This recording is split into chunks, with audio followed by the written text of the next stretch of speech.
ఇవాళ కళ్యాణ లక్ష్మి షాదీ ముబారక్ తులం బంగారం ఇస్తా అన్నాడు రేవంత్ రెడ్డి. సరే తులం బంగారం వచ్చిందా లేదా నాకు తెలుసు, ఇవాళ రాష్ట్రంలో ఎక్కడ రాలే. చివరికి పరిస్థితి ఏడికి వచ్చిందంటే మొన్న రామగుండం ఎమ్మెల్యే గారు చెక్ ఇచ్చింది, కళ్యాణ లక్ష్మి చెక్. నేను టీవీలో చూసిన, సంకల బిడ్డనెత్తుకొని వచ్చింది ఆమె. పెళ్ళై పిల్ల పుట్టినాక చెక్ వస్తుంది. నీ తులం బంగారం రాకపోయే కానీ చివరికి చెక్ ఎప్పుడు వస్తుంది అంటే పిల్ల పుట్టినాక వస్తుంది. వీళ్ళ మేనిఫెస్టోలో ఏం పెట్టారు తెలుసా? పెళ్లి కాకముందే పెళ్లి మండపములోనే పెళ్లికి అందేటట్టు తులం బంగారం ఇస్తాం, చెక్కు ముందే ఇస్తాం.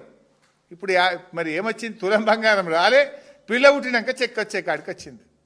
ఇవాళ కళ్యాణ లక్ష్మి కింద ఈ రాష్ట్ర ప్రభుత్వం 980 కోట్ల రూపాయలు బకాయి పడ్డది. మనం కేసీఆర్ గారు ఆ పథకం ఇచ్చిన ఉద్దేశం ఏంది? పేదవాడికి ఆడబిడ్డ పెళ్లికి తోడు కావాలి, ఆసర కావాలి, ఎంతో కొంత సహాయం అందాలని కేసీఆర్ గారు కళ్యాణ లక్ష్మి తెచ్చిండ్రు. కానీ రేవంత్ వచ్చినాక ఆ పథకాన్ని నీరు గార్చిండ్రు. పెళ్లికి సాయం అందిస్తావా, పిల్లకు 21 దినానికి ఇస్తావా? నువ్వు దేనికి ఇస్తున్నావు అసలు? నువ్వు ఇవాళ సంవత్సరాల తరబడి ఎస్సీ ఎస్టీ బీసీ మైనార్టీల కళ్యాణ లక్ష్మి చెక్కులు పెండింగ్లో పడ్డాయి. 980 కోట్ల రూపాయలు ఈరోజు ఈ ప్రభుత్వం బకాయి పడ్డది.